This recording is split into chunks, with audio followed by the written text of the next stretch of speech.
Hello મિત્રો, જય માતાજી, જય શ્રી કૃષ્ણ. કેવું છે બધા? મજામાં તો હશો ને? તો આજે આપણે પાછું લઈને આવ્યા છીએ ઓરિયો કેક. ઓરિયો કેક બનાવવા માટે આપણે લઈ લીધા છે ઓરિયો, દૂધ, ખાંડ અને ઈનો. આ 4 વસ્તુથી આપણે સરસ મજાની ઓરિયો કેક બનાવવાની છે. તમે વિચાર કરો 4 વસ્તુથી કેમ બને?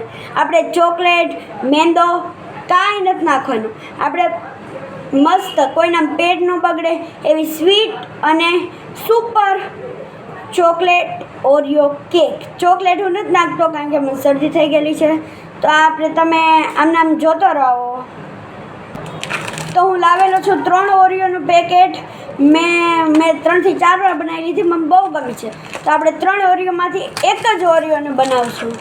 તો આ ઓરિયો લીધું, એને આપણે કટ કરશું.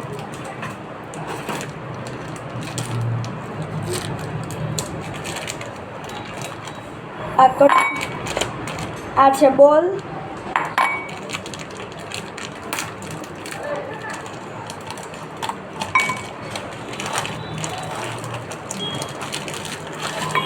આમાંથી આપણે ક્રીમને અલગ કરી લેવાની છે.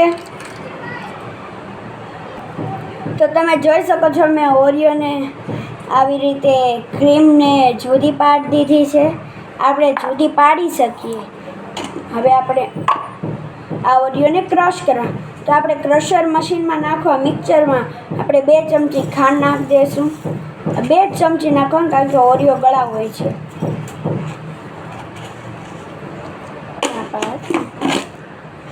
તો હું તમને એ કહેતો હતો કે હવે તમારે કોમેન્ટનો રિપ્લાય આપજો. આવતી કોમેન્ટ જેની સૌથી સારી હશે, જેનામાં સૌથી વધુ લાઈક હશે, આપણે એ વસ્તુ બનાવવાના છીએ. તો તમે લોકો જલ્દી સારી કોમેન્ટો કરો. તો હવે આપણે આ છે આને આપણે કરી નાખીએ. તો તમે જોઈ શકો છો આ પાવડર બની ગયો છે. હવે આપણે વિડીયો જલ્દી ઉતારીએ.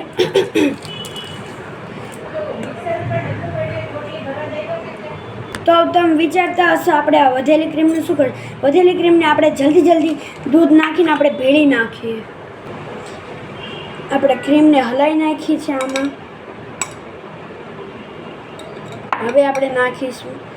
આપણે ખાંડ ઓલામ નાખી દીધી હતી મિક્સરમાં દળવામાં, એટલે આપણે ખાંડ નાખવાનું. હવે આપણે નાખીશું ધીમે દૂધ નાખીશું. દૂધ આપણે માપ પ્રમાણે જ નાખીશું.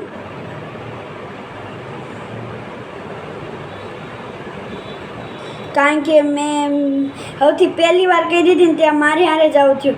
દૂધ વધી ગયું હતું. આમ બિસ્કિટનું પડીકું હતું નહીં તો મારે ખબર હું કરવું પડ્યું.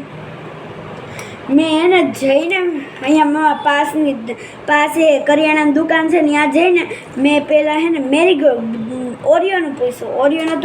ઓરિયો નહોતું તો મેં મેરીગોલ્ડ લઈને આવ્યો.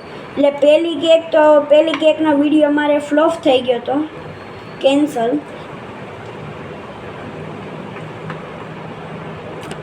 હવે આપણે બેટરમાં નાખીશું ઈનો અને સોડા. હાલો, હવે આપણે બનાવી લીધો છે. આ બેટરમાં આપણે ઈનો નાખીને આમ હલાવી લીધો છે.